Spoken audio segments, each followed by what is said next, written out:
Prasad Karyasam, Foreign Secretary Sri Lanka, to come and occupy the chair. Prasad Karyasam, Secretary to the Ministry of Foreign Affairs, is a career diplomat who assumed his duties as the Foreign Secretary on 15th of August 2017. His last post was that of the Ambassador of Sri Lanka to the United States, and he has also served as the High Commissioner of Sri Lanka to India in Delhi. May I also request Shri S. Jaishankar, Foreign Secretary, Ministry of External Affairs, India, to come to the dais. Ambassador Jaishankar is a career diplomat who has served as India's ambassador to China, USA, Czech Republic, and has been our High Commissioner to Singapore as well. Dr. Jaishankar.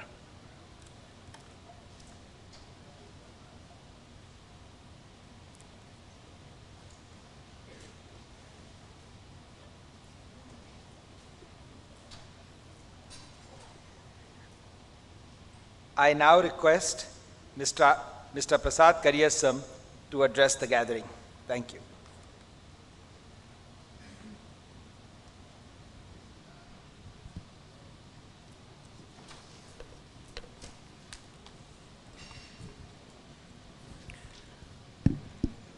Good morning to everyone. Ayubowan. A warm welcome to the day 2 of the Second Indian Ocean Conference. Before I proceed, let me express my and Sri Lanka's sympathy and solidarity with those who have been affected by floods in Bangladesh, northern India, and of course in southern US as well. We sincerely hope that their travels will soon be over. Dr. Jaishankar, Foreign Secretary of India, will deliver the keynote address this session on peace in the Indian Ocean region, followed by 3 plenary sessions. The first plenary that will focus on peace will have the Foreign Secretary of Australia and acting US Assistant Secretary of State for South and Central Asia, Ambassador Alice Wells, and Director General of Asia and Pacific Foreign Office of Germany, Ms. Leppel, speaking to you. A few words before I give the floor to Sri Jaishankar, who will make a keynote address.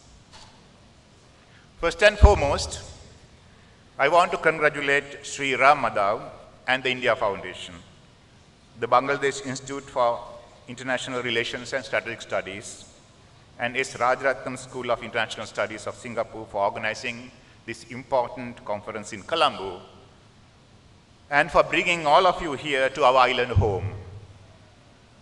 You have brought together important policymakers, strategic thinkers, political leaders, and academics from across the region here to Colombo for this important conference on a subject that will have a determining impact on the future, not only of this region, but the world at large.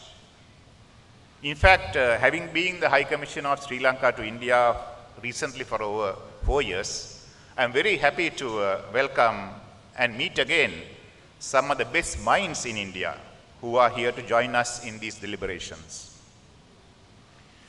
Ladies and gentlemen, yesterday evening at the inauguration, among other important dignitaries, we had the privilege of hearing from the Minister of External Affairs of India, Foreign Minister of Singapore, the Vice President of Seychelles, and Prime Minister Ranil Wickremesinghe of their vision for a peaceful, prosperous, and stable Indian Ocean region. Peace and stability in the Indian Ocean is essential for the development and progress of the Indian Ocean region and the world at large. And this important subject of peace is the focus of this plenary session. As you know, nothing happens in isolation in the globalized world.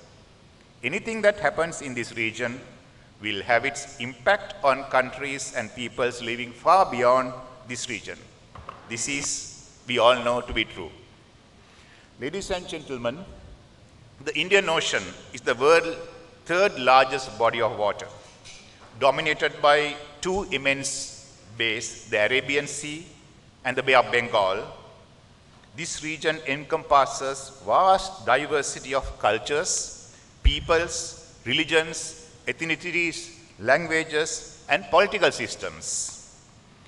This great Indian Ocean was the holder of mysteries and keeper of secrets of our ancestors, as it still does for us in many ways.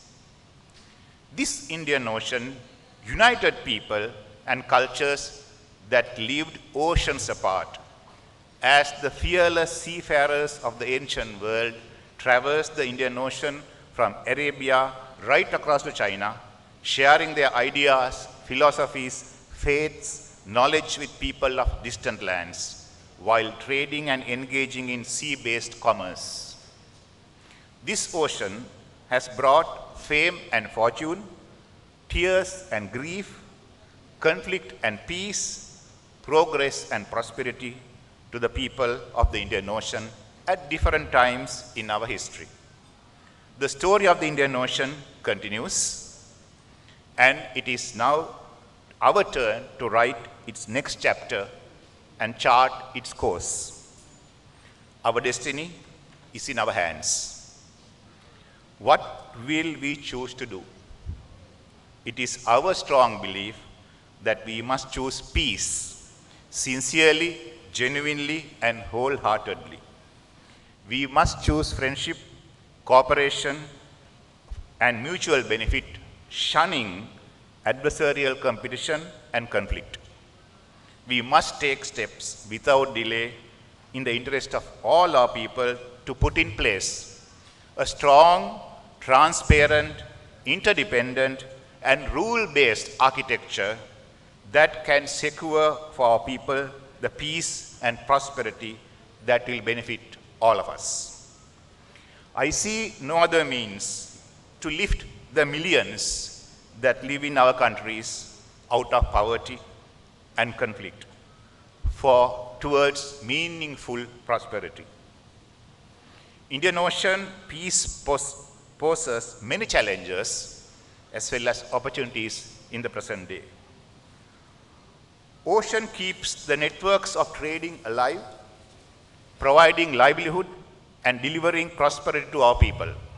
At the same time, it also keeps the networks of terrorism, piracy, drug smuggling, human trafficking alive, which requires constant vigilance and action through cooperation in our common interest. Our desire is for a system in the Indian Ocean where all countries pursue their territorial claims and pursue their aspirations in accordance with international law.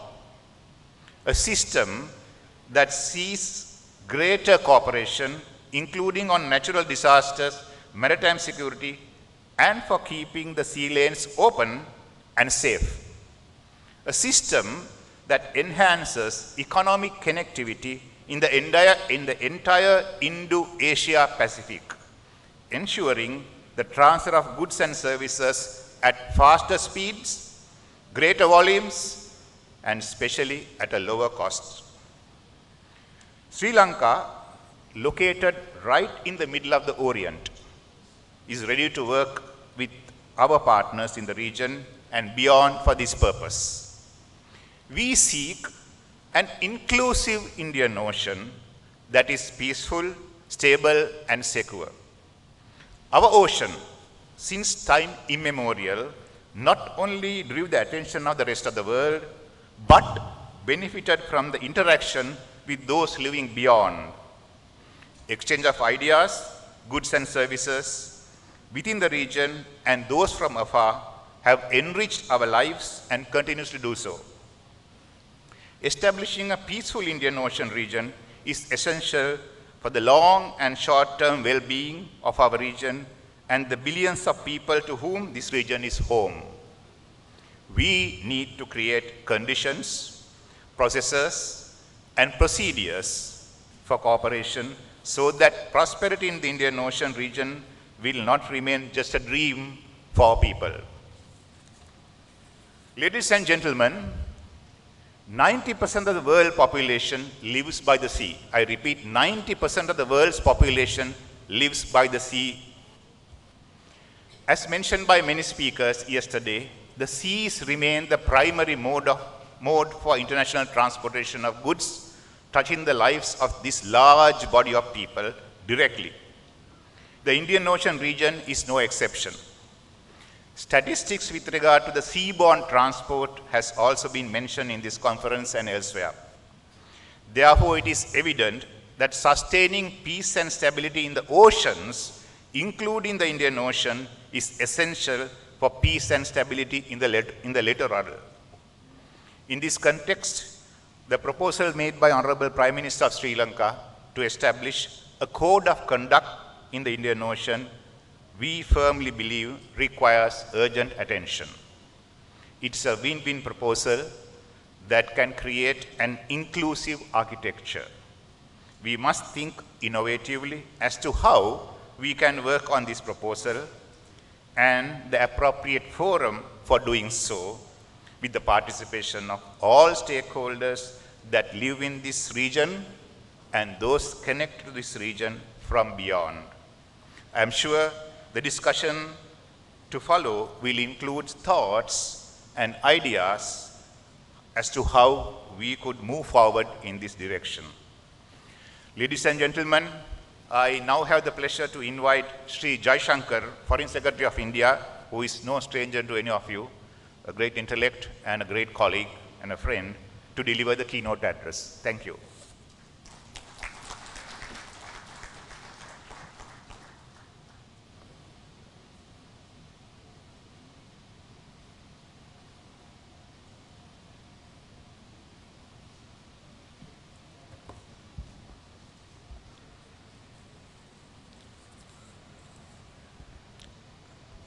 A very good morning to all of you. Foreign Secretary Prasad Karyavasam, ladies and gentlemen. It is a great pleasure to join you all this morning at the second Indian Ocean Conference. I had the privilege of attending and speaking at the first one in Singapore last year. Since then, a number of important developments pertaining to the Indian Ocean region have taken place, and my remarks today are aimed at analyzing these happenings while also explaining India's evolving thinking on this important subject. Some months ago, at an interaction on this subject in this very city, the significance in geopolitics of oceans in general and the Indian Ocean in particular was raised. It brought out that we do not actually think of oceanic spaces as we do of continents, and instead tend to regard them as relatively neutral, characterless vacuum to be filled by those powers who are the most active.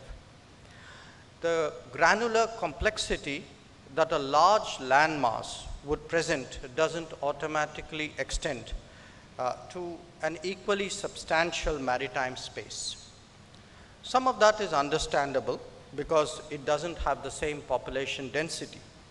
But somewhere in our thinking is the assumption, possibly reinforced by the colonial period, to regard the seas as passages of transit and not an arena of activity by itself.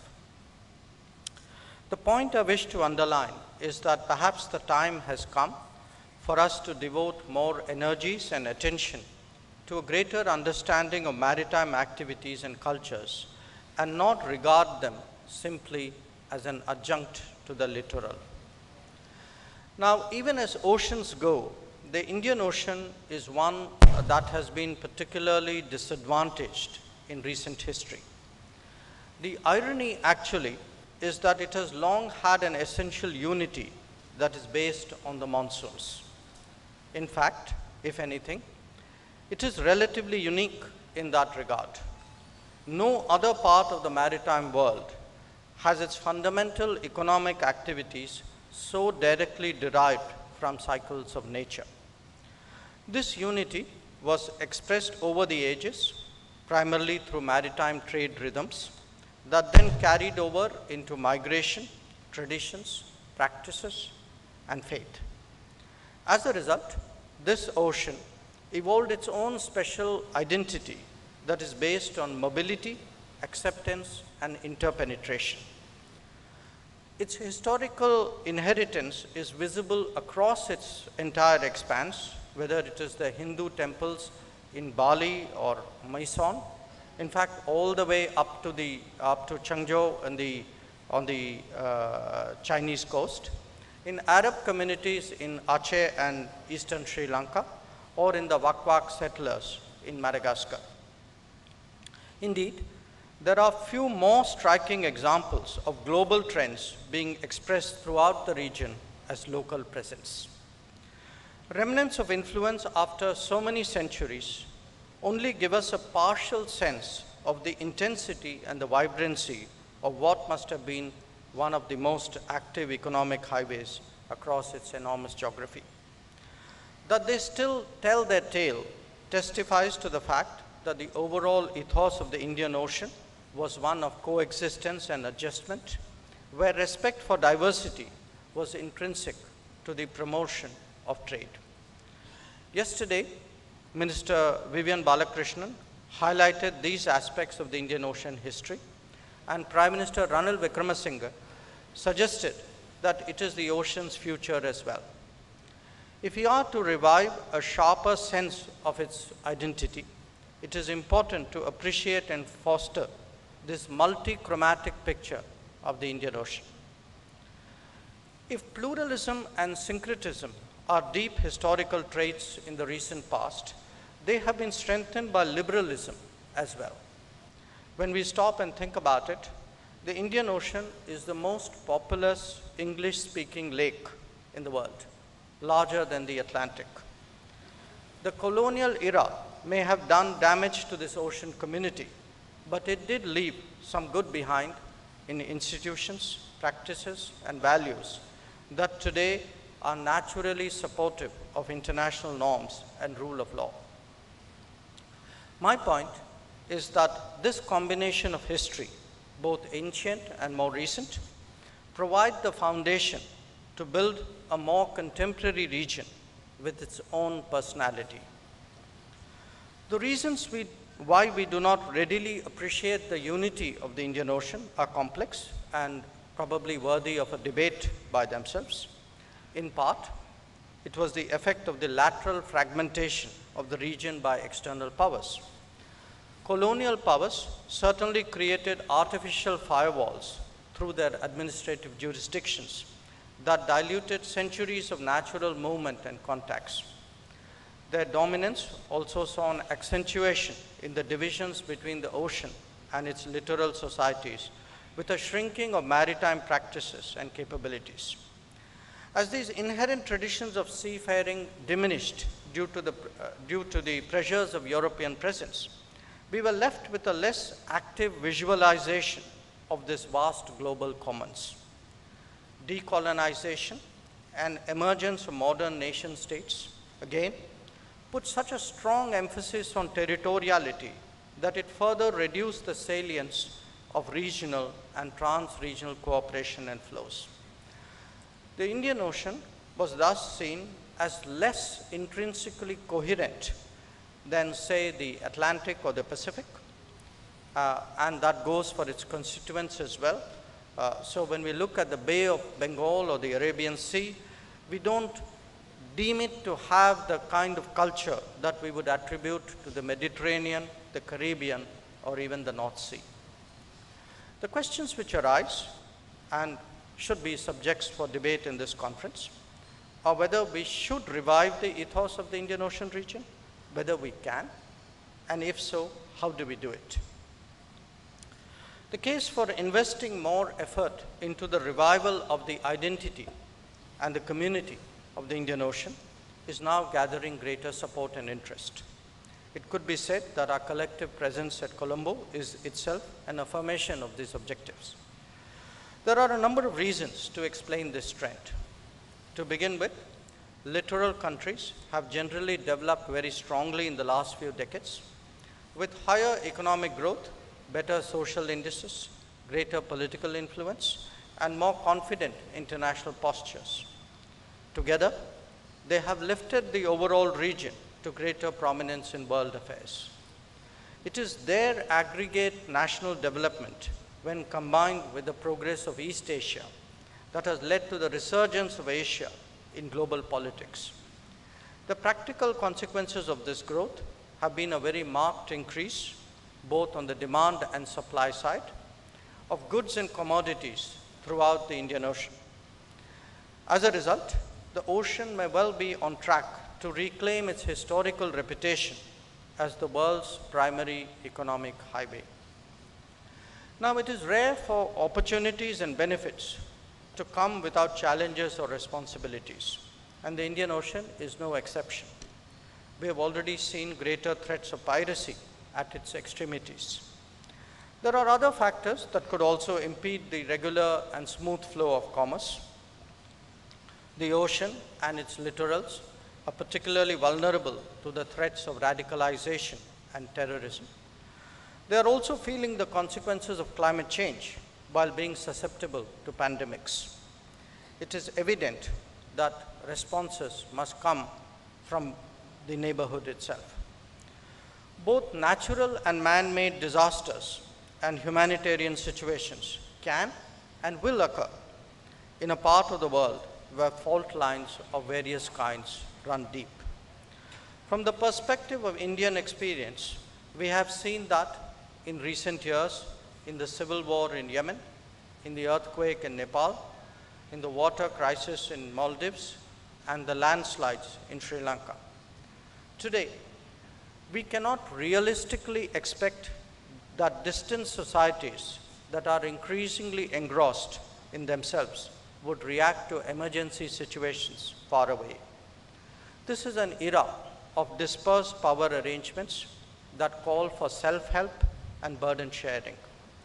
The Indian Ocean, like many other regions, must find more solutions within.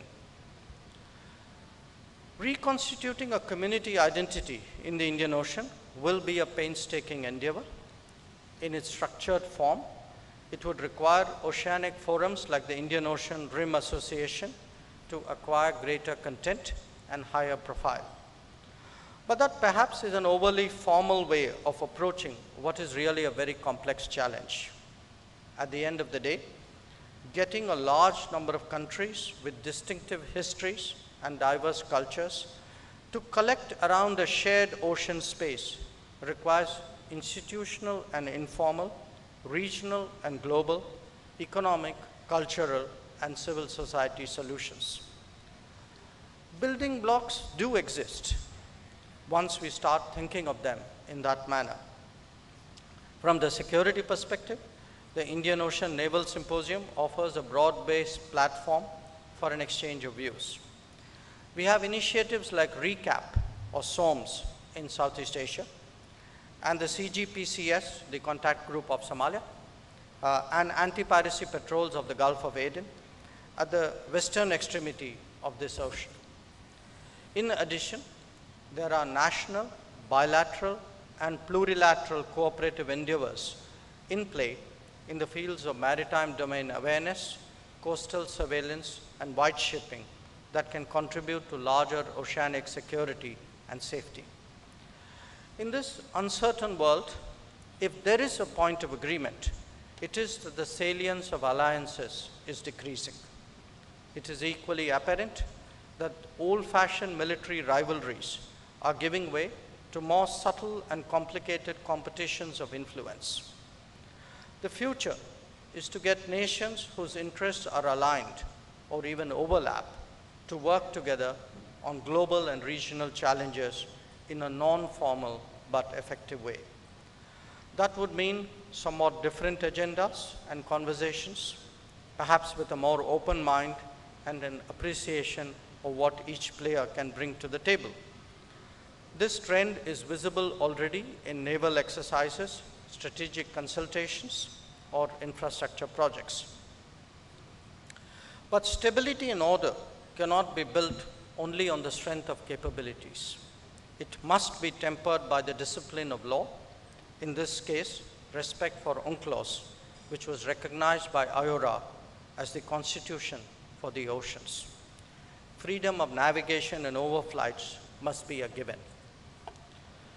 At the same time, let us not forget that this region boasts of established regional organizations, foremost among them being the ASEAN, the GCC in the Gulf, SADC in Africa, or the BIMSTEC in the Bay of Bengal, can each make their contribution felt towards a larger cause.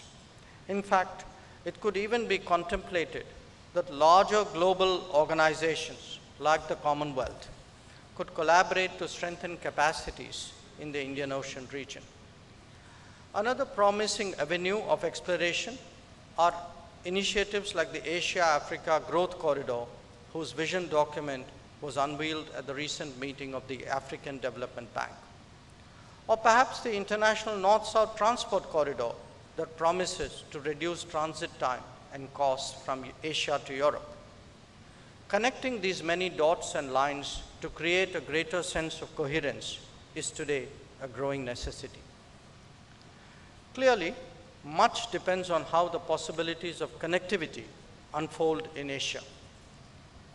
There are various approaches and initiatives that offer choices to the nations of this region. Many would understandably like to make the best of all these opportunities. But the experiences of the last decade underline the importance of making mature and considered decisions in this regard.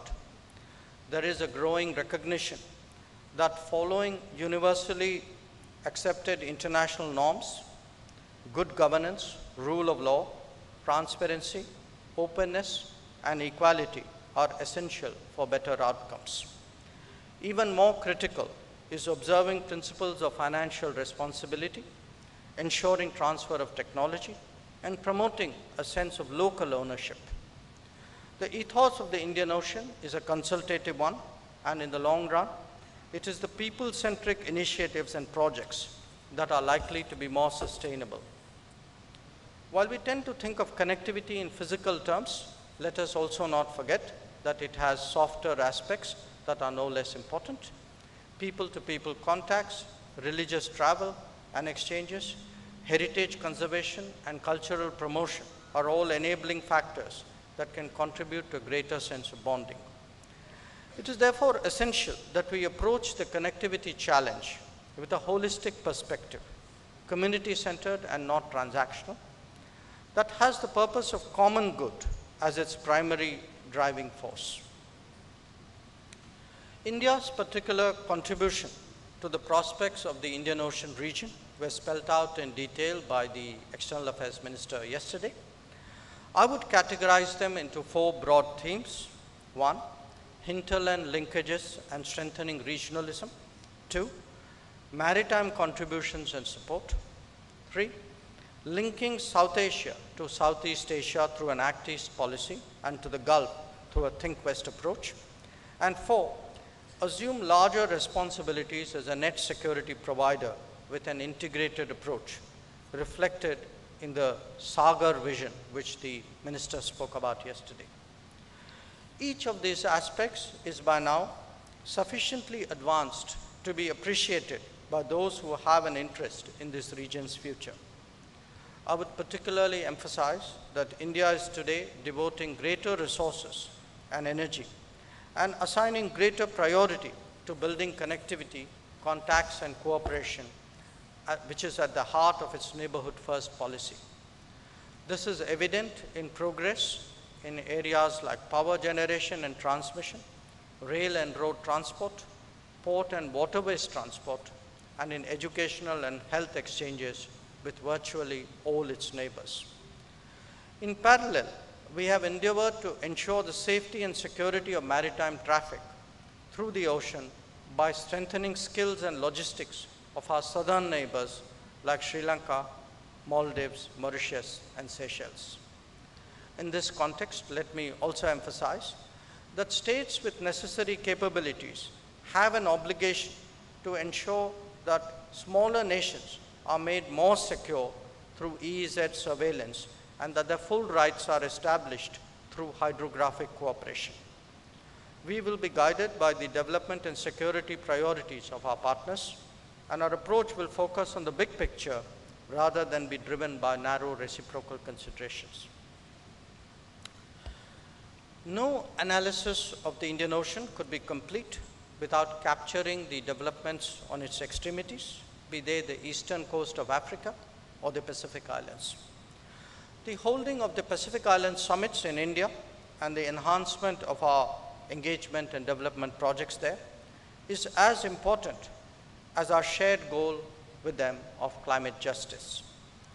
The story of India's development assistance to Africa has similarly not perhaps got the attention it deserves, partly because we have chosen not to play to the gallery. On the contrary, its focus on people-centric economic and social activities may have given it a lower profile, but probably ensured a broader support. In the last few years alone, projects financed and built by India span a wide range of sectors across the African geography. They include water projects from Tanzania to Sierra Leone, hydel and thermal power plants in Congo and Zambia and Sudan, rural electricity networks in Mozambique and Gambia, sugar factories in Malawi and Ethiopia, and IT projects and vocational training centers across the continent. We are today closely engaged with East African countries on the Indian Ocean periphery, with whom we have a longer historical contact and closer proximity. A few words about the IORA. In 2011, we had proposed at the 11th Council of Ministers meeting at Bengaluru that IORA cooperation focus on maritime safety and security, trade and investment facilitation, fisheries management, disaster risk management, academics and S&T, and tourism and cultural exchange.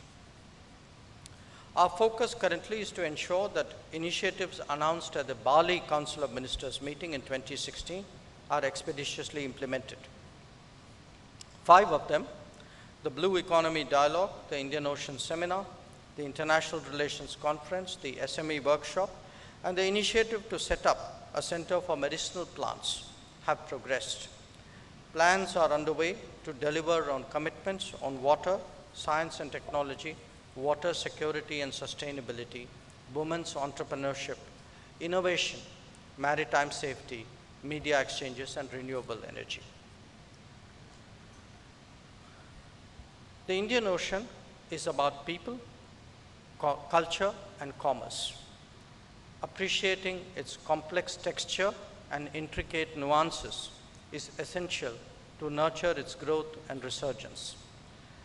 It must be approached with empathy, not as a business.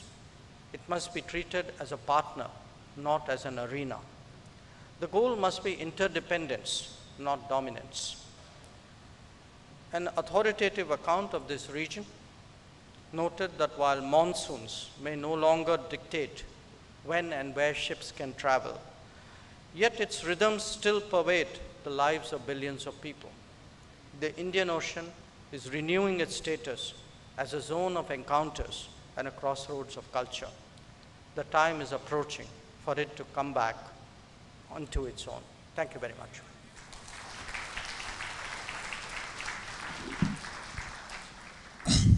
Thank you, Dr. Jaishankar. We will now have a Q&A session. We have about 10 minutes for Q&A. So I would appreciate if you could just raise your table numbers. I will then call out the table number. If you could identify yourself and also let us know to whom the question is directed. So the floor is now open for Q&A.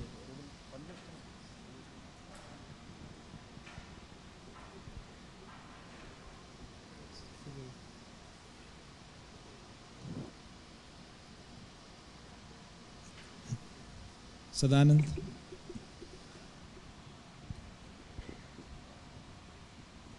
There is a mic on your table.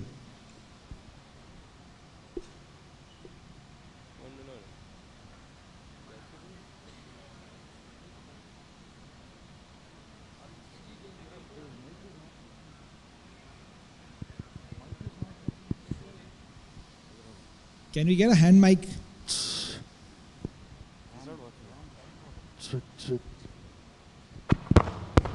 Maybe it is working. Yeah. Thank you very much for your comments. My question is for Foreign Secretary Jaishankar. When you look at some of these, some of the mechanisms that you spoke about in terms of cooperation, and you juxtapose this with this idea of values, to what degree do you feel that the democratic world in the Indian Ocean region tends to approach this set of issues in a similar way?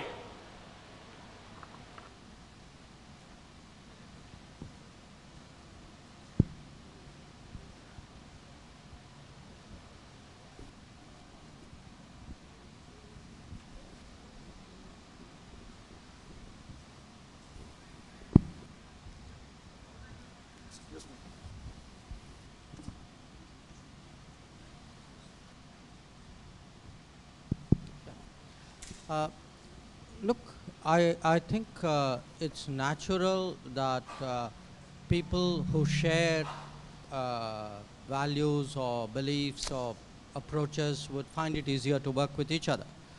And very often, I mean, let's say I'm taking an issue like connectivity. It's the economies and societies which are more market oriented would look at factors like viability, would look at in a sense tend to look at connectivity much more in economic commercial terms. But having said that, I would actually say there is realistically a spectrum out there, because there would be societies which are more pluralistic, which may not entirely share all the values that other societies may have, but which still buy into some of it. They may even be. Did you get what I said earlier? Okay. Let me back up.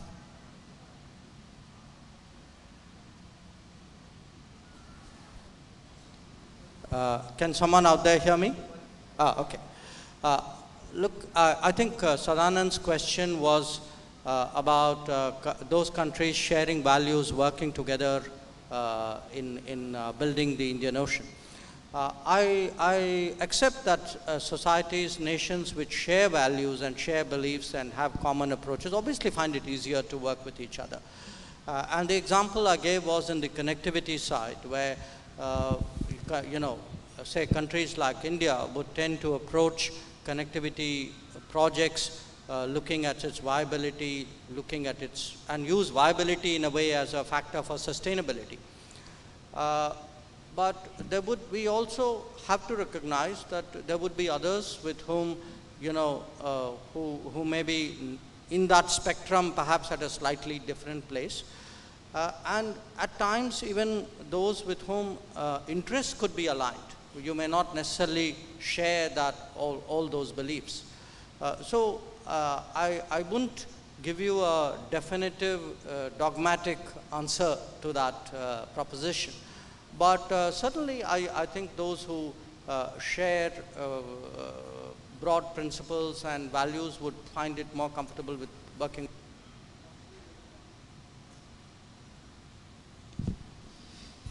Yeah, table number 6. Thank you, both the foreign secretaries, for very enlightening presentations. There is a tendency on the part of some of the Indian Ocean players to use infrastructure linkages as strategic assets and actually use them for what Foreign Secretary Jaishankar said, not interdependence but dominance. How do we cope with that kind of a tendency?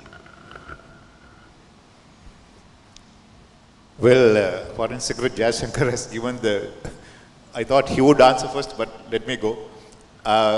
Professor Muni, that's a question that requires further introspection, but one solution for that is what our Prime Minister proposed as having a code of conduct that in the Indian Ocean that will perhaps ease the minds of those who use the Indian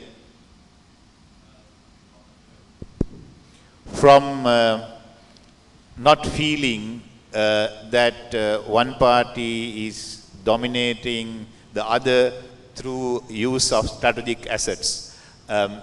And it requires further deliberations. Also, it requires sometimes how do we collect the stakeholders, because we have, Foreign Secretary Jaishankar mentioned several organizations we have in our region. We have IONS, we have IORA, we have so many others.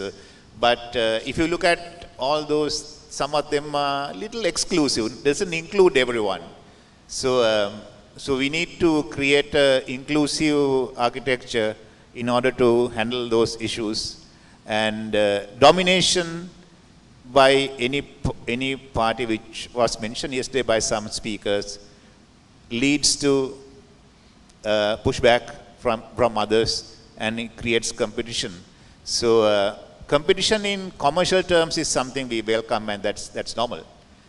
But strategic competition can be destabilizing and may not be helpful for commerce. We in Sri Lanka think, of course, commerce,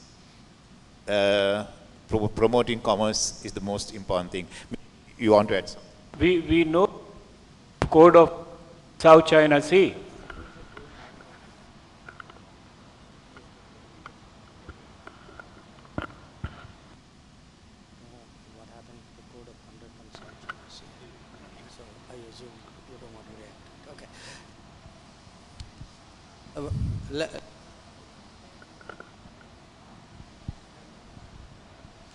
Yeah, one, when I said interdependence, not dominance. By the way, it was a quote, because I forget either Minister Vivian or Prime Minister Ranil used it yesterday.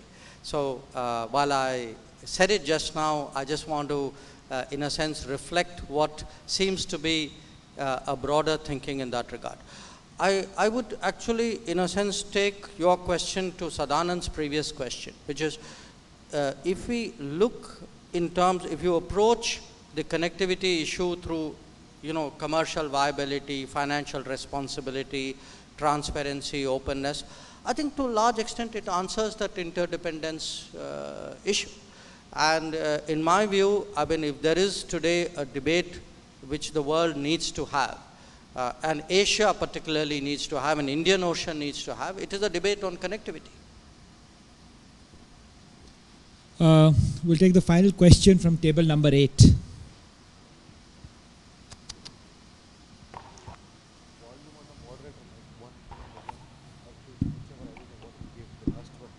I would like to thank both very distinguished foreign secretaries for the excellent presentations.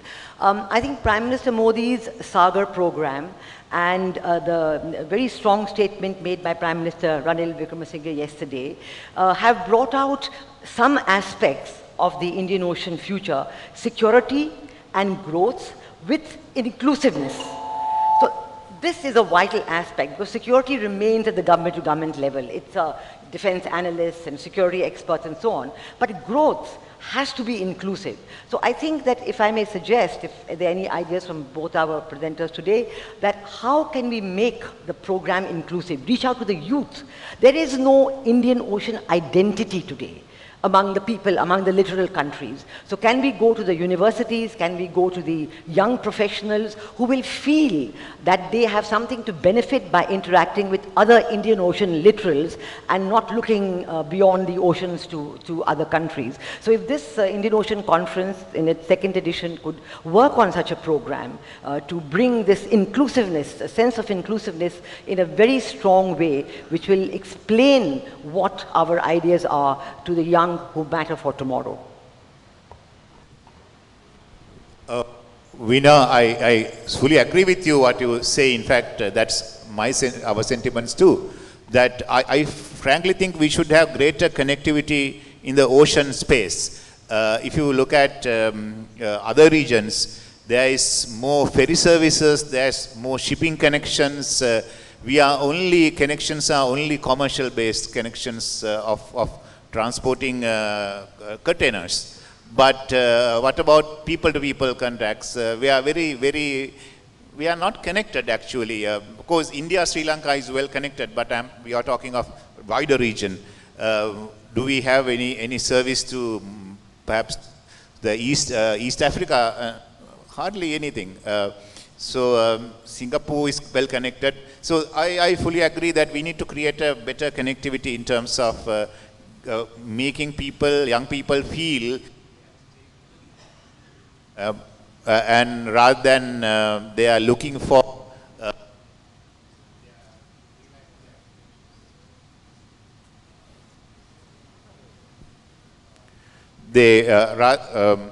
rather than thinking their aspirations, professional aspirations lies in the Western world. So this is a challenge that we have to keep our brains in our region to do this work, that exactly what you said. We suffer from great brain drain actually. The best minds, scientific minds, best brains, I won't use the flea, but they leave the shores and end up in other parts of the world. So this is something I share with you. You know, my response would be that if you look at the Europeans as an analogous case, it took them many years to create that identity of being a European. So my sense is we are today at very, very early stages. I mean, I think we still have to look, I mean, is there an Indian Ocean identity? Can we create one? There is a history out there. How do we make that history into political science? I think these are today the steps we have to take. And in my view, I mean, the very fact that we have an Indian Ocean Conference, I must say, is a good step in that direction. We've had actually never had the kind of it's never really reached its potential. So my sense is moving in that direction, creating that sense of, as you say, of Indian Ocean. I see that as a very big task ahead.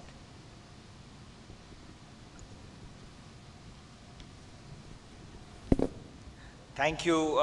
We'll now bring this session to a close. But before we do that, we'll have a small formality. May I now request Mr. Prasad Kariyasam to present a memento to Dr. Jaishankar. Check.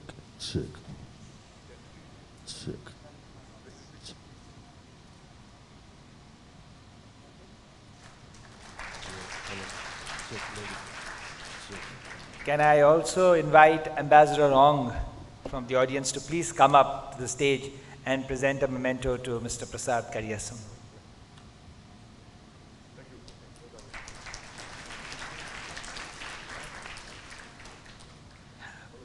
Thank you, ladies and gentlemen. With this, the keynote session comes to an end.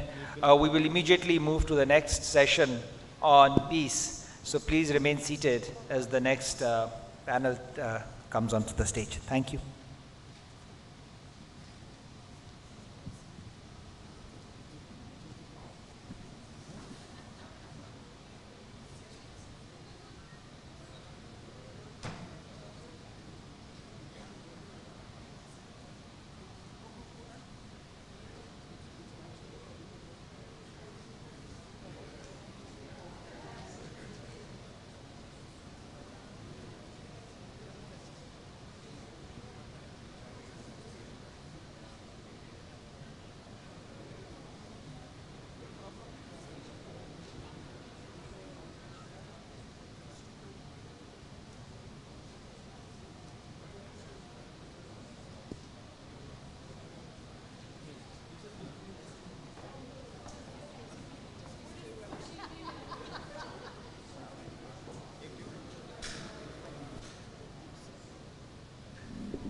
Check.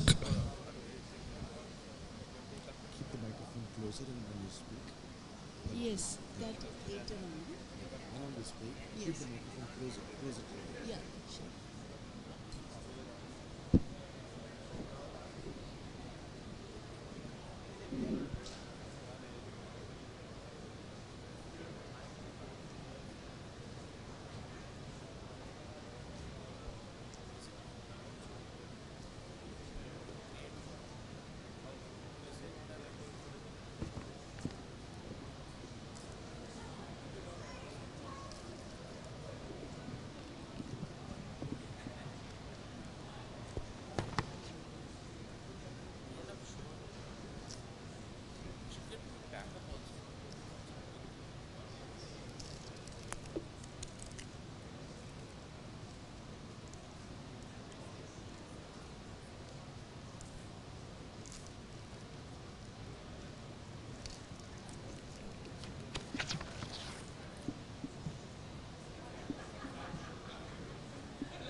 You have replacement for this?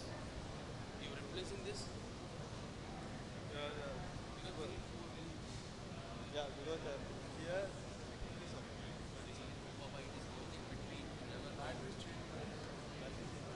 But if,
Ladies and gentlemen, we need to start the 10 o'clock session.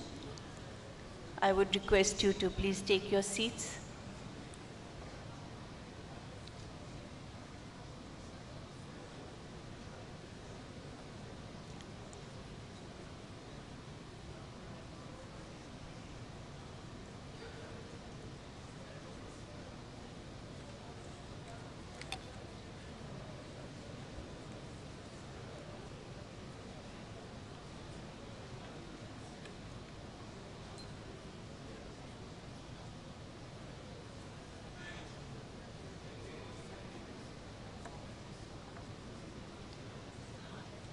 I would like to request the speakers for the plenary session 1 on peace to come up to the stage as I call them. I am the moderator of this session. I am Jaya Jetli. And welcome to this session. And I request Frances Adamson, Foreign Secretary, Australia, to please come and occupy her chair on the dais.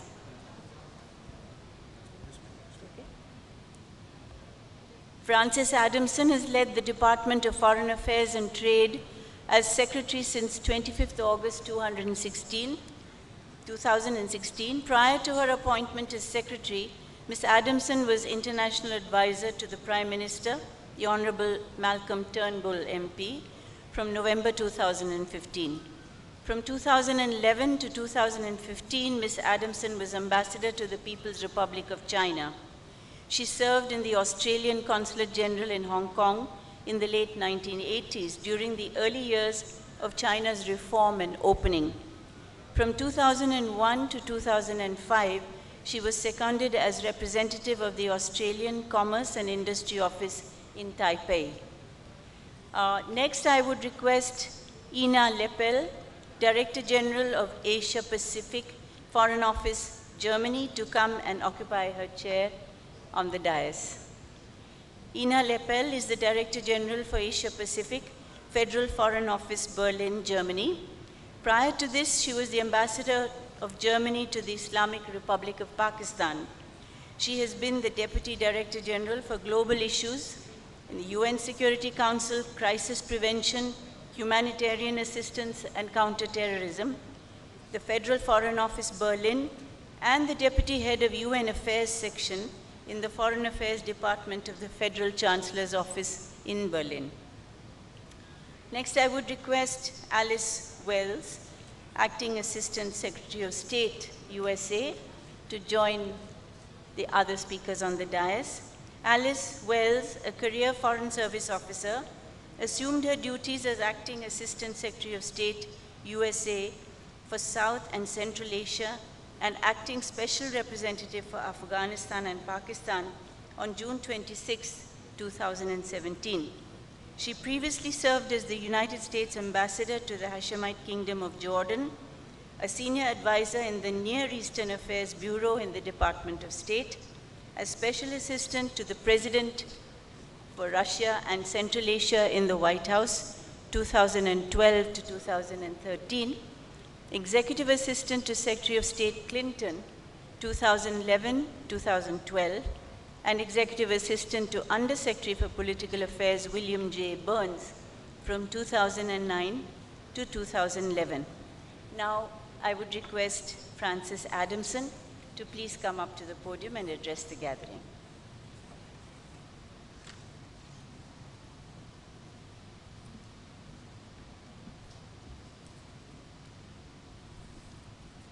Thank you very much for that very kind introduction. And let me start by thanking our Sri Lankan hosts, and in particular, Foreign Secretary Karyawasam. It's a great pleasure to be here and to be able to present an Australian perspective on peace in the Indian Ocean, which of course washes the shores of Western Australia.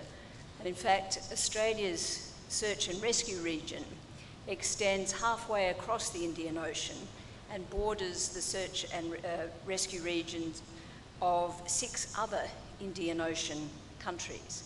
I'm pleased to note also that we are spending 3 times as much time today on peace as we are on progress and prosperity, and I think that's probably the right ratio. I'd like to start by looking back before I look forward. A century ago, European nations found themselves at war.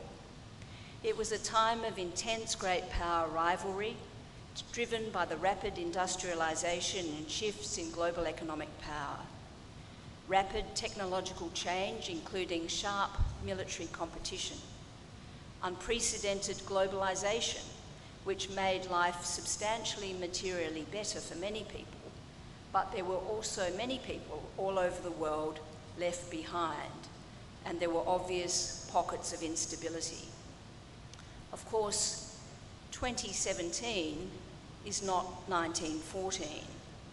The idea that a conflict could arise out of Europe today is very unlikely. Brexit changes nothing about that calculation. And the global disparities are nowhere near as stark as they were a century ago. There are many more successful societies these days on the back of decades of peace and prosperity, including here in the Indo-Pacific.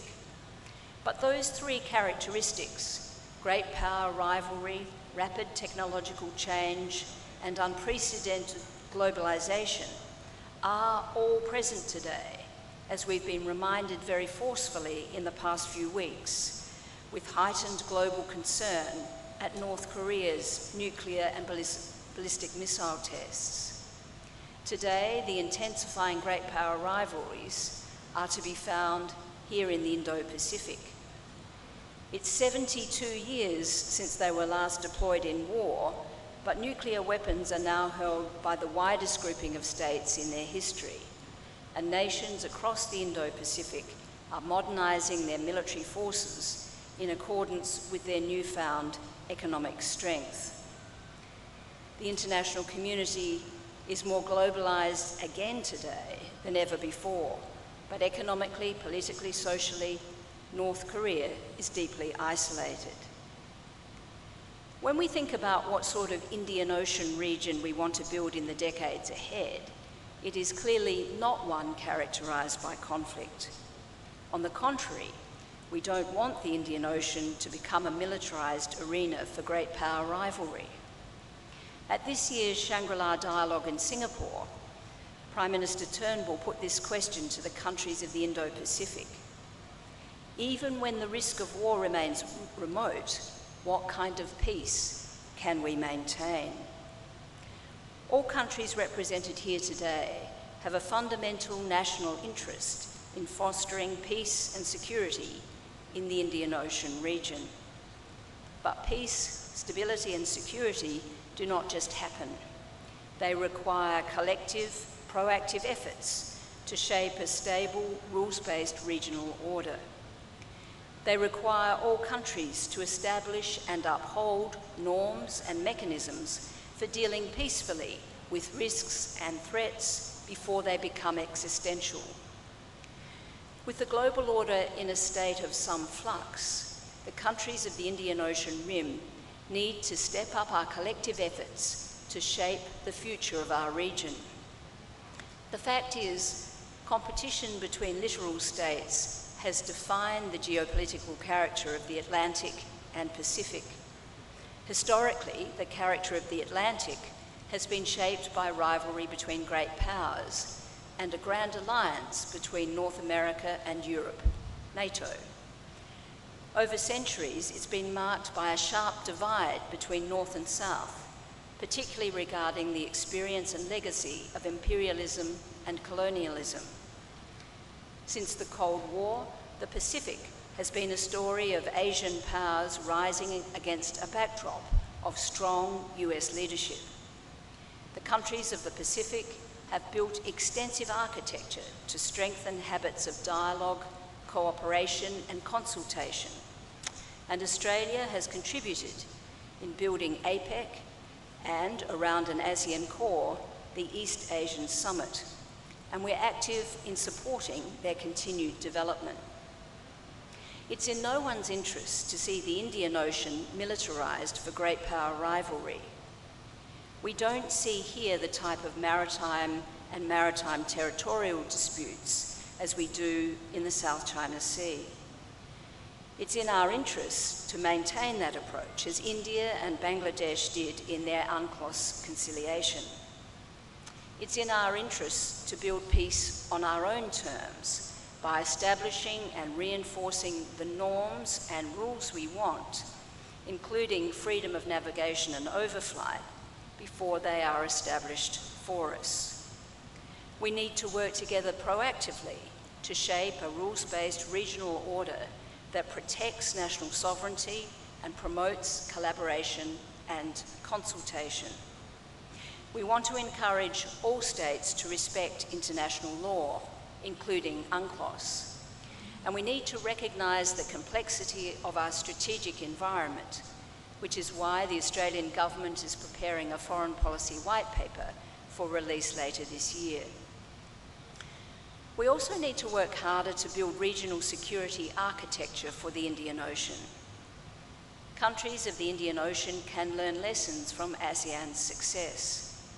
To date, Indian Ocean architecture is limited, and of course, IORA is the premier forum for high-level dialogue. We must continue to support and strengthen its role in tackling regional challenges. But in Australia's view, we need to sharpen IORA's strategic focus. Australia welcomes the work of sub-regional forums such as the Bay of Bengal Initiative for Multi-Sectoral Technical and Economic Cooperation, BIMSTEC. We're also working together on informal, trilateral and small groupings. For example, the India-Japan-Australia Trilateral Dialogue at Secretary level, where we last met in April, and the 1.5-track Australia-Indonesia Trilateral Dialogue, due to meet in November. In these efforts, we welcome India's leadership role and that of South Africa through IORA. India is an emerging great power and a natural leader in the Indian Ocean region and globally. We support the role India has played in helping shape the strategic and economic environment in the Indian Ocean region. We welcome India's strengthened relationship with the United States and increased engagement in the broader Indo-Pacific, including with ASEAN-centred forums. India's trajectory bodes well for our region. We all stand to benefit from India's rise as growth in major economies drives greater opportunities for all. We welcome India's growing ties with Indonesia. Indonesia is a long-standing partner for Australia on regional challenges in the Asia-Pacific, and increasingly, the Indian Ocean region too. It is emerging as a regional and global power with tremendous potential for growth. As chair of IORA since 2015, Indonesia has showed vision and ambition in bringing together leaders for IORA's 20th anniversary. And as Foreign Secretary Jaishankar said this morning, the Jakarta Concord, signed by leaders at the IORA Leaders Summit in March, was an important affirmation of our shared commitment to building peace, stability, and prosperity in our region. We look forward to working with South Africa when it becomes IORA chair next month. And although Australia will move out of the IORA Troika, we will remain active in seeking to build IORA into a stronger, more effective and influential organisation. It isn't only the region's 4 G20 countries that have a leadership role to play in the region. Australia applauds Sri Lanka's ambition to become a trading hub. Geography is on its side, and as economic power in the world shifts from west to east, with the rise of India and China, Sri Lanka is in a box seat. As it moves forward its economic and constitutional reform agenda in order to progress reconciliation, we see great promise for this island country. Let me speak very briefly about the role of external powers. In the decades ahead, external powers have legitimate interests in our region. Indian Ocean shipping lanes are crucial to the energy security and economies of other countries around the world. Over 80% of China's crude oil imports and up to 90% of Japan's oil imports are shipped through the Indian Ocean. Half the world's container shipping plies the Indian Ocean. We should therefore welcome constructive engagement from external powers. It's in the region's interest to increase dialogue, links and cooperation with partners around the world. And of course, we welcome the role the United States plays in our region in maintaining peace and stability and ensuring the free and secure passage of the maritime trade on which our economies rely. We should also welcome greater engagement from outside our region on regional development initiatives, including initiatives to improve regional connectivity and infrastructure. These must be transparent, uphold existing international standards, provide genuine commercial opportunities for business, and respect the sovereignty of Indian Ocean countries. In his keynote address at last year's Indian Ocean Conference in Singapore, my Indian counterpart and keynote speaker again today, Dr. Jaishankar, asked, "Is the Indian Ocean more than a geography? And what does it take to create a stronger Indian Ocean identity. He returned to those themes today. Australia recognises the strategic significance of the Indian Ocean. We want to work with all our partners in the region to create a strong Indian Ocean personality that will draw the diverse countries of our region together. To do this, we need to work together to shape a strong regional order based on adherence to international law. We need to consult and collaborate on regional challenges. We need to build stronger regional institutions. And we need to step up our engagement with regional partners on our own terms and where it is in our long-term interests. Thank you.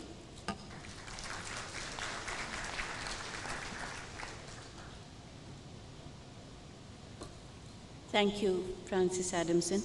Now, I would like to request Ina Lepel to address the gathering.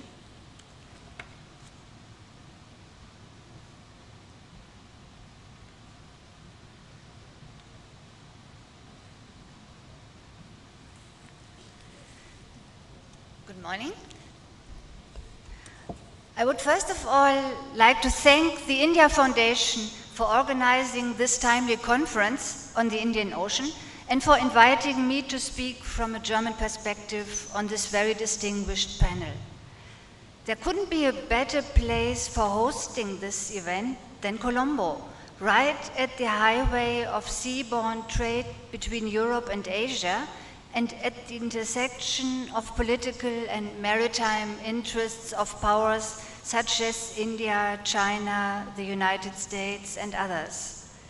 That's why only a few months ago, in early April, the German Foreign Office held its first regional ambassadors conference on the Indian Ocean in this city, with the participation of German mission chiefs from more than 30 countries around the region. The Sri Lankan Prime Minister, the Foreign Minister, and the Deputy Foreign Minister were so kind as to speak to our ambassadors. And Indian Foreign Secretary Jaishankar even came over from Delhi to grace the occasion and share his insights. So, what is the significance of the Indian Ocean for Germany?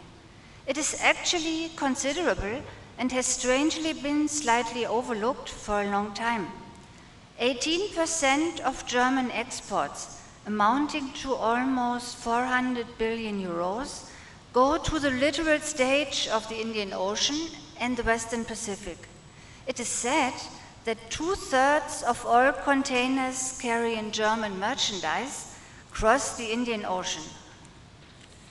What is even more, Germany and Europe have interests in the Indian Ocean that are widely congruent with those of India, Sri Lanka, and other countries in this region.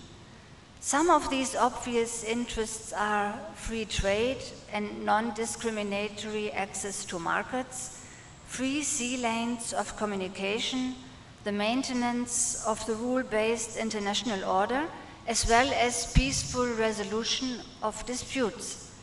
And we support sustainable development, good governance, and the protection of human rights. How do we safeguard those interests in the context of increasing rivalries between leading powers in the Indian Ocean region? I just need to mention China's growing influence, the Belt and Road Initiative, and territorial conflicts in the South China Sea to get across what I mean. Some countries see large-scale Chinese investments as beneficial. Others feel pushed into unwelcome dependencies or even threatened. India and Japan have offered their own visions for regional development and connectivity. I feel that this is a very positive development and should be complemented by EU initiatives. I believe we need many belts and many roads across this ocean space, and countries of the region certainly prefer to have choices. His Excellency, the Sri Lankan Prime Minister Wickremesinghe, has pointed out the increasing security challenges in the Indian Ocean region: piracy, maritime terrorism, human trafficking, militarization, and the dangers of unplanned encounters at sea and accidental escalations. The Prime Minister therefore argued in favor of a code of conduct for the Indian Ocean with the aim of building trust and enhancing a rules-based maritime order. We would like to take this idea up, and I will come to that later. While some European navies, such as the British and the French, have been engaged substantially in the Indian Ocean region for a long time, Germany and the EU as a whole have had a limited presence in these waters. Yet, since 2008, the European Union operation EUNAVFOR Atalanta, with the participation of Germany, has successfully fought piracy off the coast of Somalia and has developed a regional legal framework of transfer agreements to ensure the prosecution of pirates. The European Union also runs the critical maritime route Wider Indian Ocean, CRIMARIO project, launched in 2015 in order to improve maritime situational awareness in the region, as well as the MASE program to promote maritime security and safety and to help create a favorable environment for economic development in Eastern and Southern Africa. As we see from these examples, the EU has already developed capabilities in the Indian Ocean region. Yet, as our State Secretary Idras said in Colombo in April, we believe there is room for more. Europe has a lot of experience in confidence building and arms control, which might be of use to partners in the region. There is an ongoing discussion in Brussels on how to extend our security cooperation with them. This could tie in with the EU Maritime Security Strategy of 2014, which spells out its challenges and interests in the maritime domain in general. The action plan of this strategy is monitored on an annual basis and may soon be updated. This could provide the EU the opportunity to reflect new challenges in areas outside the scope that the EU has dealt with so far. The European Union is already engaged in support of regional organizations and institutions. For instance, it helps finance capacity building in ASEAN and provides substantial support to the Indian Ocean Commission of 5 African littoral states. Then why not cooperate more closely with IORA, as the only multilateral governance forum that connects most of the littoral states from Australia to the coast of Africa? Bilaterally, Germany has already agreed with IORA to conduct capacity building activities, including in the field of maritime security and risk management. Just like Germany, the UK and France, now also the European Union as a whole, could aim to become a dialogue partner of IORA to help strengthen multilateral governance in the region. At this point, I would like to come back to the Sri Lankan suggestion for a code of conduct in the Indian Ocean. Surely a suitable platform can be found to put such a universal understanding for coordination and cooperation into practice with the UN Convention on the Law of the Sea at its core. Germany would be willing to support such an endeavor, initially with an expert on the law of the sea, who would be ready to come over to Sri Lanka for consultations and help collate ideas and develop a project. It will also be important for the EU and Germany to focus more on maritime issues in our bilateral partnership with countries in the region. Germany has just agreed on a pioneering maritime agenda with Indonesia, encompassing topics from maritime security and blue economy to connectivity and skills development. Further maritime agendas with other countries can follow. Since this panel is focused on peace, I would rather leave economic aspects aside for the time being.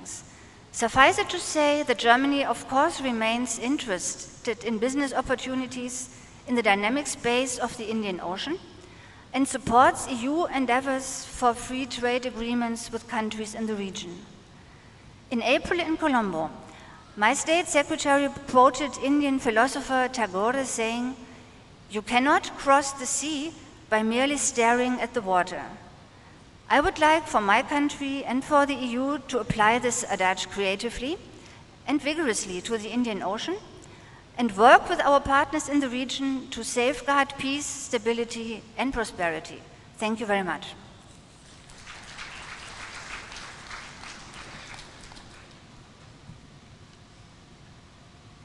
Our last speaker for this session is Alice Wells, whom I now request to come up to the podium.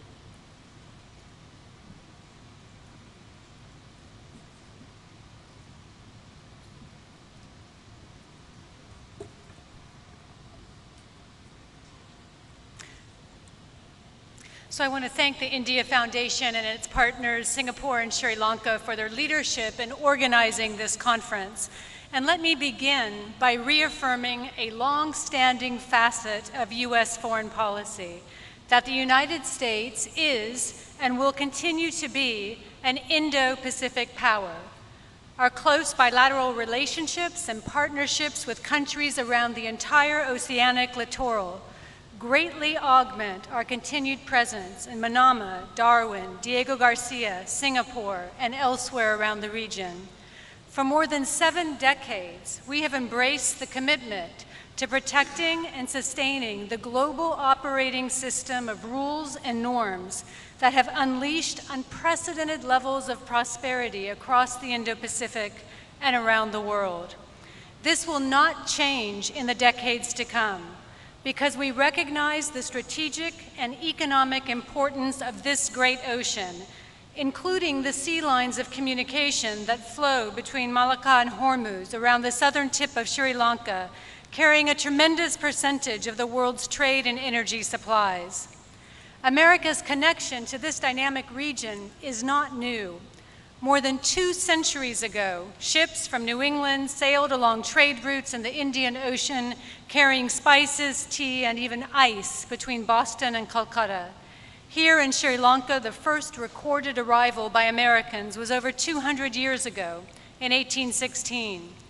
Fast forwarding to today, our partnerships and shared strategic interests in this region remain as compelling as ever.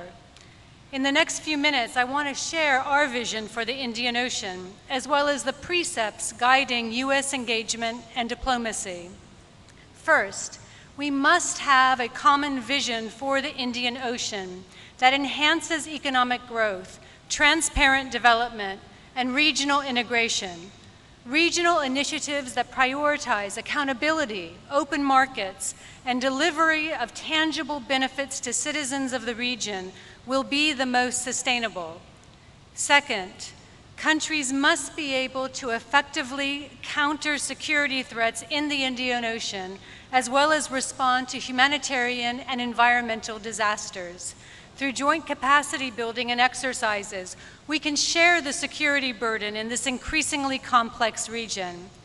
And finally, we must support a principled regional architecture that unites us to uphold international standards, including freedom of navigation and the peaceful resolution of disputes.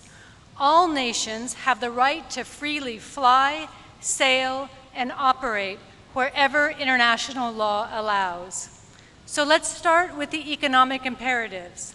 The Indian Ocean, as you have heard, is the fulcrum of global trade and commerce, with nearly half of the world's 90,000 commercial vessels and 2/3 of global oil traveling through its sea lanes.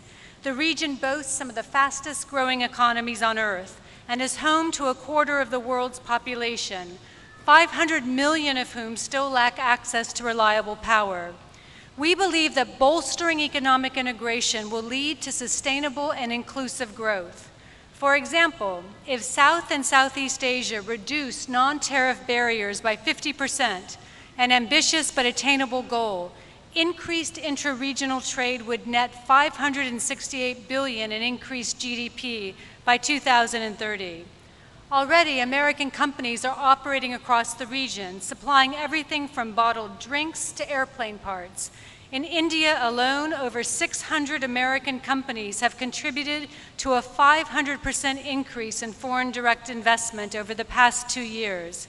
The United States plans to deliver $600 million of investment in Nepal's transportation and energy sectors, yet another sign that our commercial ties to the Indian Ocean are growing deeper every day.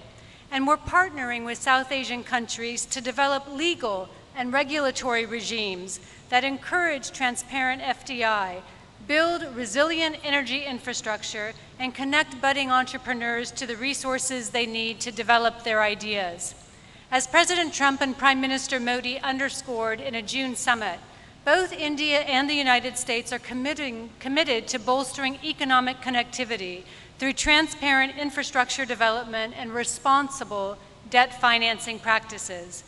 The U.S. is building partnerships through the Safe Ocean Network to combat illegal, unreported, and unregulated fishing, an issue which threatens maritime economies around the world.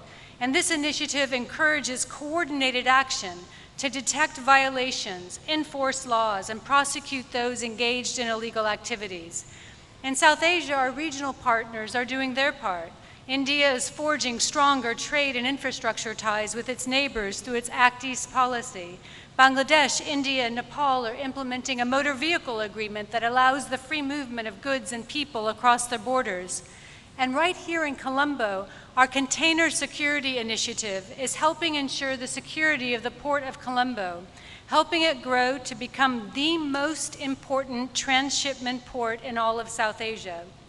We also commend the progress we see in BIMSTEC and hope that agreements on electricity grid connectivity and transport can be finalized before the next summit. While the region offers unprecedented opportunity, it's also confronting a myriad of security challenges, including terrorism, transnational crime, trafficking in persons, and illicit drugs. And to combat these challenges, the United States has sought to improve intelligence sharing among regional partners and improve capacity building in areas like community policing, counter-narcotics, aviation security, container security, non-proliferation, and forensics analysis. There's also a critical need to expand engagement on maritime domain awareness. In the increasingly crowded maritime environment, the sharing of reliable information is the foundation for greater cooperation. The United States is also committed to building the Coast Guard capacity of our Indian Ocean partners. 2 weeks from today, Japan will be hosting the Global Coast Guard Forum, enhancing cooperation on maritime pollution prevention, law enforcement, search and rescue, and many other issues. And every nation here is encouraged to attend. Expanding naval cooperation is another priority.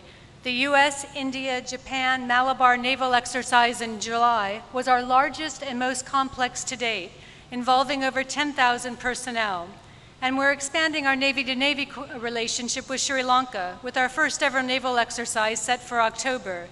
And with Bangladesh, we value our continued engagement through regular exercises like the Southeast Asia Cooperation and Training Series. We hope that one day in the not too distant future, all the navies of the region can jointly participate in exercises and coordinate maritime activities to build a collective capacity that upholds international standards. But in order to realize our shared goal of an Indian Ocean region that is open, principled, and resilient, we will need a robust regional framework for bilateral and multilateral cooperation, one in which all states have a say and are invested in decision-making and outcomes.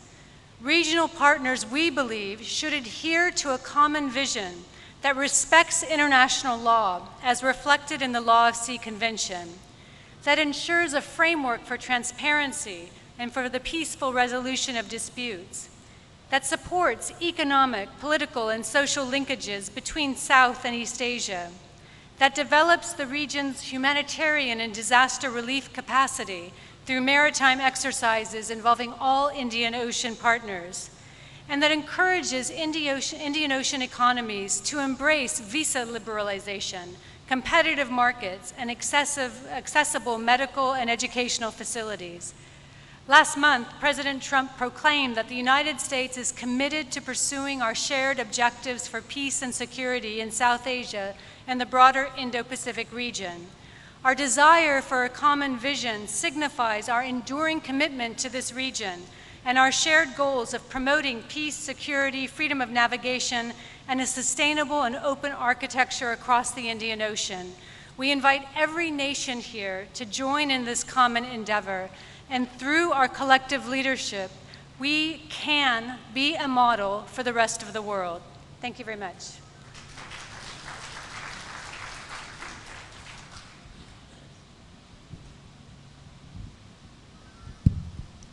We have a question-answer session now for about 20 minutes. So, like in the earlier session, anyone who wants to ask a question, please tell us your table number.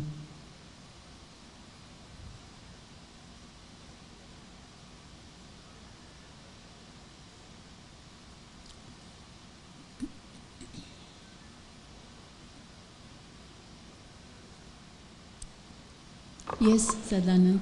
Yeah, thank you. My name is Muhammad Khurshid. I am from the South Asia Cooperative Environment Program based at Colombo. Environment is posing a bigger threat to the peace and security of the Indian Ocean. There are efforts in the past that we have South Asian Seas Agreement by 5 member countries of South Asia, but lack of capacity and increased pressure from the land-based, sea-based, and the natural disasters are threatening the peace and security in the South Asian seas.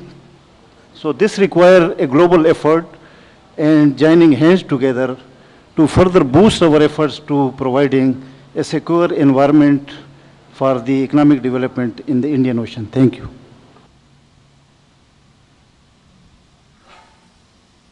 Would any of the speakers like to comment on that?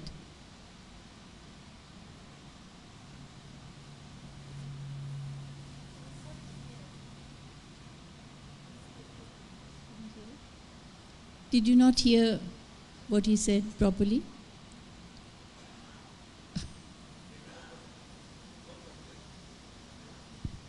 Can't hear. Maybe you could repeat the question a little louder, or we'll go to the next one for now. My question is, the environment threats, the climate change related disasters are posing much greater threats to the Indian Ocean and marine environment and hampering the economic development in South Asia, which we are up to. So these challenges needs to be addressed adequately if we want peace and stability in the Indian Ocean in South Asia. So my question is to all the panelists, and Ms. Ellis has already referred to it in her speech, that marine environment protection is very important for peace, progress, and stability in South Asia. So my question is that how we can increase our efforts towards bringing stability in the environment and focusing on the capacity development and reducing pollution of environment in the Indian Ocean region. Thank you.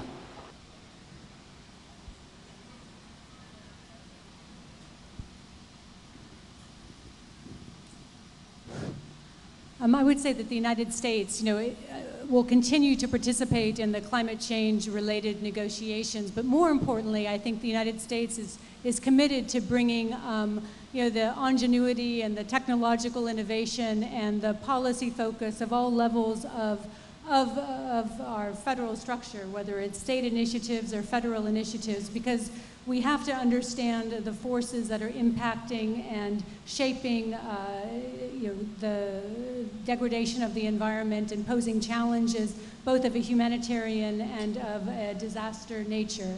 Complementing that, of course, we need to build our capacity to respond. So there's both resilience and response.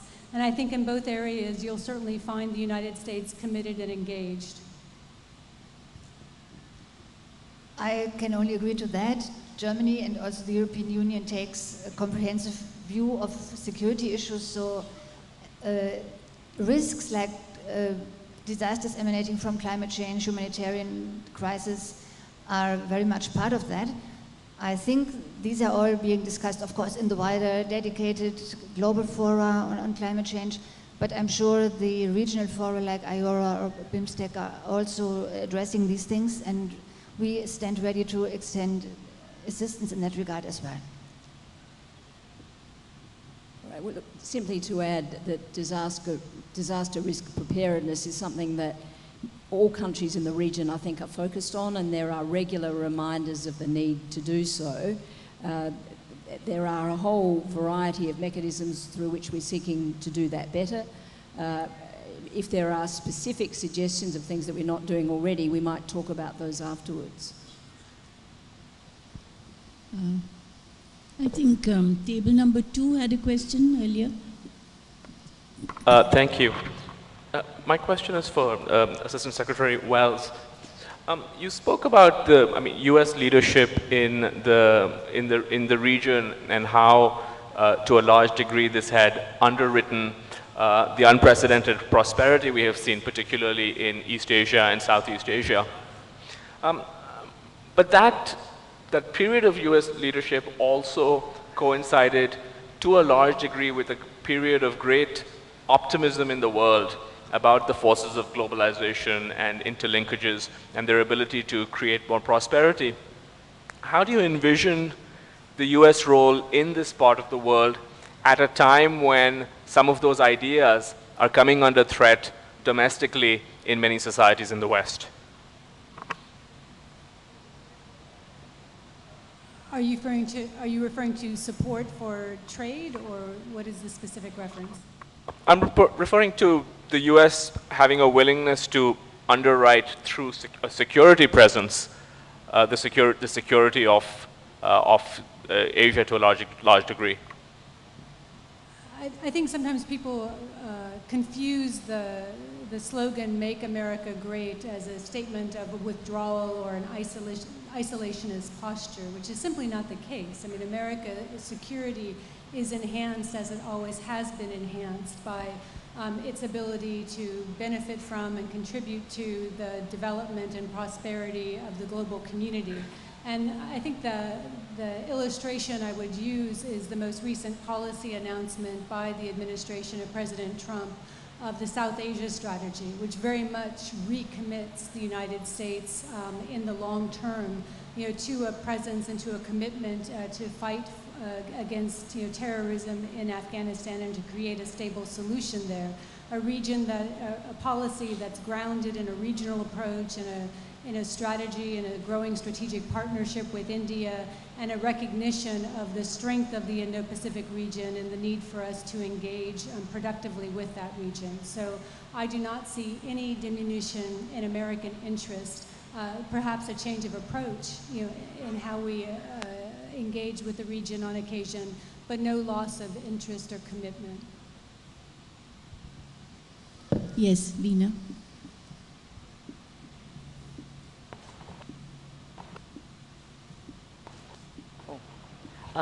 Thank you. This is a session on peace. My name is Veena Sikri. And in the context of peace, we have already heard about the challenges in the field of environment and many others. I have a question, because we have 3 leading women representatives in this session. Have you considered a women-centric approach to the questions of peacemaking and conflict resolution? Because throughout this region, the Indian Ocean littoral, South Asia, Southeast Asia, you do have women as the greatest sufferers as a result of conflict, as a result of natural disasters. They are left out of the education process, and they are left out entirely of the entrepreneurship process. But when it comes to actual conflict resolution methodologies, women are not present at the table at all. But they play a very big role in their own societies, in all the big decisions, all the work in the fields, the work relating to environment, of food, energy, fuel, etc. So have you considered this, that if you make women the center of your solution, it will help in the attainment of sustainable development goals, and it will also help greatly in the concept, in quicker conflict resolution and peacemaking processes? Maybe each of you could give a small comment on this. I mean, I couldn't agree with you more. Women are essential to the resolution of conflicts, and our approach globally, not just in South Asia or the Indian Ocean region, is to support women's inclusion, both in decision-making processes, but also in economic, inclusivity. I think the next example of that will be the Global Entrepreneurship Summit that we will be hosting with India and Hyderabad at the end of November, with the focus on women. Half of the participants, entrepreneurs and investors, will be females, attracting talent from around the region. If you look at our assistance programs, we always have a gender dimension because, as you know better than I do, I mean, to lift up society, you have to have all of society participating.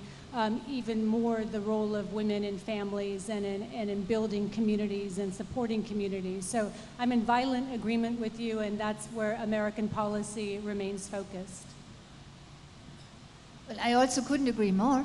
Obviously, women need to have a leading role in solving all these issues that are being discussed here. And I'm pleased to see that at least the attendance here is quite balanced. But having served in the region, I agree that there is room for improvement. Germany is very active in promoting Security Council Resolution 1325 concerning women in conflict resolution and peace and peacekeeping and all these issues. So we have that very much mainstreamed into all our activities, both in the field of peace and security, but also on economic prosperity. So couldn't agree more. Thank you. I think you've asked a very friendly question to which you know the answer. But let me simply agree. I mean, I think all four of us and probably everyone in the room agrees with your fundamental proposition. And that was one of the reasons that when Australia was chairing IORA, we put specific emphasis on the empowerment of women. We had a declaration come out at the Bali Foreign Ministers meeting. It's something that we're very committed to for a whole range of reasons, including through our own aid program, our development program, where our target is that 80% of our programs have a specific empowerment of women and girls theme running through them, and we're very close to that. We've achieved it with 78%. But I think there's increasing research, including done by global NGOs, which shows that the involvement of women, if we refer to the disaster response and management question earlier, very early from the outset, involvement of women in decision-making around responses can dramatically improve the effectiveness of those responses. So I think you've raised a question that we all agree with. Of course we can do better, and I think perhaps the Indian Ocean, as in a number of other areas that we've discussed today, holds great potential for us to sort of, if you like, to show the way to the rest of the world.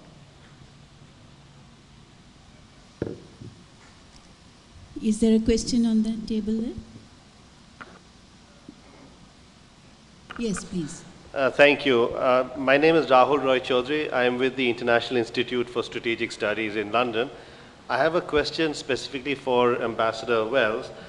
Ambassador, at the end of your presentation, you mentioned a proposal, it seems, of maritime exercises taking place in the Indian Ocean that could include all countries of the Indian Ocean. I was wondering if you could elaborate on this idea, and also whether you see the Indian Ocean Naval Symposium or the Indian Ocean Rim Association having any role in such a maritime exercise. Thank you. Already the United States has a trilateral exercise with India and with Japan. We look for opportunities to build capacity with our partners, and putting out as an idea, I think that this is something that we should talk about as a group. How do we increase the number of countries that can participate in disaster response, humanitarian assistance, ultimately leading up to potentially joint patrols? How ambitious does the region want to be?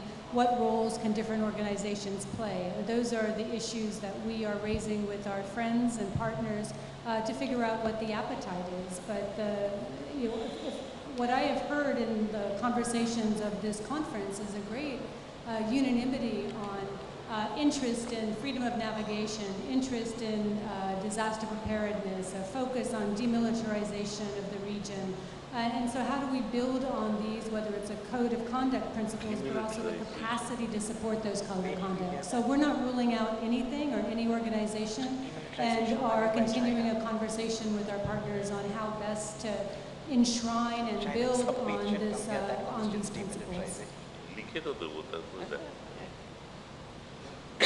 If I could just briefly add from Australia's perspective, and I'm sure you're watching, IISS would be watching this closely, but I'm sure you'll see an uptick, if you like, an increase in the frequency and breadth and depth of naval exercises. I mean, I think it's been a striking feature, really, if you look across our region over the last few years, and I'm sure it will continue to intensify. We see that also in the role of the Royal Australian Navy, bilateral exercises, but increasingly in broader groups than we might previously have exercised in, given the particular challenges faced in the Indian Ocean region. You'll see the Australian Navy being more actively involved in those exercises, including, we hope in future, with the countries that Ambassador Wells mentioned. Thank you.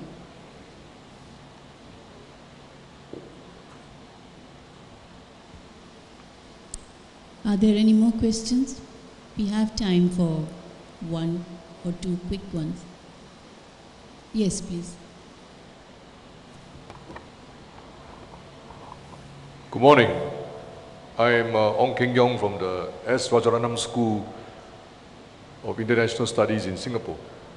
I wanted to tease the participants a bit, since you might think that we have all very friendly questions. My question is that you heard Indian Foreign Secretary Jaishankar mention about the need for identity and community in the Indian Ocean as we go forward. This morning he made a reference to this particular point. So coming from Europe, coming from the United States of America, I wonder whether the two representatives will take some time to elaborate on how can the identity in the Indian Ocean be promoted by the United States of America and Germany. Thank you. Well, we're part of your neighborhood. We're Pacific Power. We very much see ourselves as part of the Indo-Pacific neighborhood and very interested in creating and helping to create a deeper Indo-Pacific identity. So we want to partner with you. We don't see ourselves as peripheral to the region or outside of the region. So I agree absolutely with the Foreign Secretary that the conference in Singapore, the conference today, the trilateral, quadrilateral, the overlapping efforts by the countries of the region are building towards that identity. The question is, can we speed up this process? Are we moving fast enough given the pace of developments and the importance of this region to trade and to prosperity and to peace? As far as Germany is concerned, obviously it is not our ambition to teach the countries of the Indian Ocean what their communal identity should be like. What we could offer is the example of the European Union, because we continue to have this discussion, what is the identity, where does Europe start, where does it end, and that this is something very normal and something that is very useful to discuss with it in the community of nations. And just not to worry about it, but continue to work on it as you go. But it is just our experience we can share. It is not that we want to answer the question for you.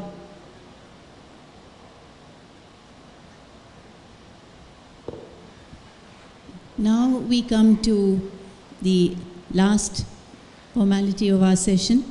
I would like to ask Ambassador Hardeep Singh Puri to please come up onto the stage and present mementos to our distinguished panelists.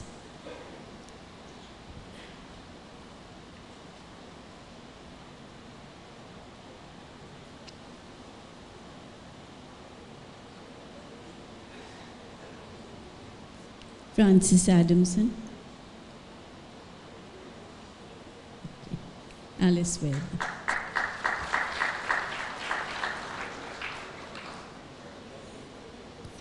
Ina Lepel.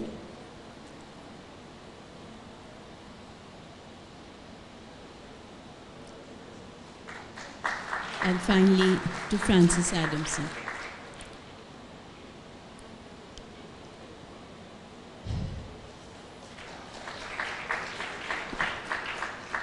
I call this first plenary session to a close, and I'm happy to say it ended with an all-woman panel on friendly discussions. The next session will follow immediately afterwards. In 15 minutes? Okay. The next session will be at 11:15, so a short break now.